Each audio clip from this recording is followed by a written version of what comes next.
There's some things that need to be done that I don't want to do, that I could do, that would make things better by the end of the day. If you want to be successful, you need to make sure that you are making the best choices for you. Because when you try to be the best person that you possibly can day in and day out, you must discover what it is that you truly love to do and what is truly going to benefit you down the line. And the one thing that's going to help you do that is you go out and find whatever it is that you're passionate about and what you truly love and what you truly want, and decide to fully commit to that. Go all in. Don't leave any page unturned. Try to unlock your true potential and strive to be the best person that you can be every single day. That's going to mean by fixing little things in your life that you don't think are working the best, and just trying to find ways that you can make them better ever so slightly every single day, so you're constantly improving and you're constantly making the best choice for yourself to be better than you were the day before. Now, it's not going to be easy. You're going to fail a lot, and that's a good thing. So many successful individuals have claimed that the best thing to happen to them is failing. So many people fail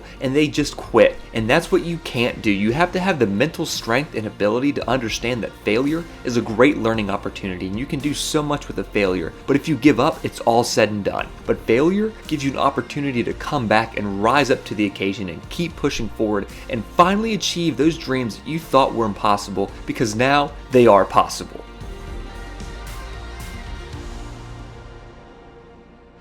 Stop doing the things that you know are wrong that you could stop doing, right? So it's a fairly limited attempt. First of all, we're not going to say that you know what the good is or what the truth is in any ultimate sense. But we will presume that there are things that you're doing that for one reason or another you know are not in your best interests. There's something about them that you just know you should stop. They're kind of self-evident to you. Other things you're going to be doubtful about. You're not going to know which way is up and which way is down. But there are things that you're doing that you know you shouldn't do. Now, some of those you won't stop doing for whatever reason. You don't have the discipline, or maybe there's a secondary payoff, or you don't believe it's necessary, or it's too much of a sacrifice, or you're angry or resentful or afraid. Who knows? So forget about those for now. But there's another subset that you could stop doing. It might be a little thing. Well, that's fine. Stop doing it and see what happens. And what'll happen is your vision will clear a little bit.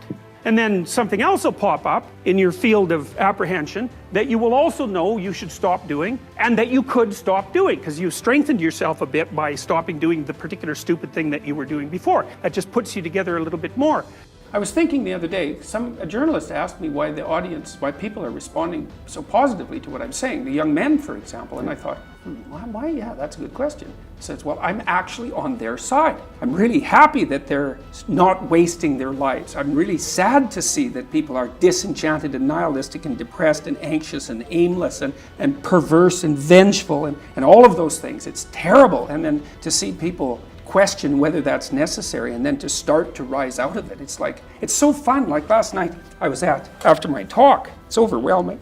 I don't usually think about these things, but I was after my talk last night, and so all these people line up, and they have their 15 seconds with me, and they're kind of tentative. They're excited and attentive when they come up to talk to me, and then they have 15 seconds of time to tell me something. I'm really listening to them, and they're hesitant about whether or not to share the good news about their life, and I think it's often because when people share good news about their life, people don't necessarily respond positively. They don't get encouragement, and people need so little encouragement. It's just unbelievable. Someone who's really well put together won't do that, because they're sophisticated. But if you run into people who only have boundaries because other people impose them on them and you won't do it, you're going to be the bullied one in the office, for example. You're not going to get a raise. People aren't going to credit you with your own work. Other people are going to take credit for it, and you're going to go home angry because you're doing your best and you're trying to get along with everyone and nothing ever goes your way. Well, it's because you're a pushover and you think that's good because you confuse harmlessness with morality.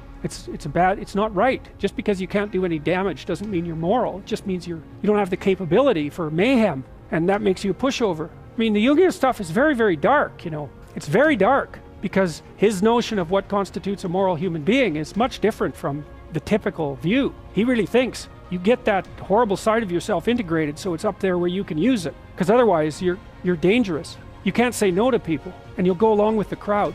And then if the crowd does something particularly pathological, which it's liable to do, you won't be able to resist it. You won't have the strength of character. I think this is also the conundrum. It's very much worth thinking about this, because you might think, what stops people from progressing in terms of the quality of their personality structure? And the answer to that is, well, every time you want to move forward, you have to let something go, and there's a disintegration associated with that. And so that's somewhat terrifying. Why go back to someone who abuses you? And people usually do. And well, and that's partly because, couples abuse each other all the time. So it's a matter of degree. But, if you go out on the spectrum to the point where it's pretty damn obvious that the abuse is criminal, let's say, because that's sort of the bordering line, people will still return. Well, why? It's a really hard question. Why? Sometimes it's because the abuser conspires to make sure that the abused person is in a position of such weakness that they actually can't leave. They have no money, they have no resources, and they're terrified. So, that's that aside. Well, what do you give up when you leave? Well, you give up everything. Thank you all so much for watching this video. If you haven't already, please go ahead and like the video, subscribe to the channel if you're new, and let us know what you thought down in the comment section below.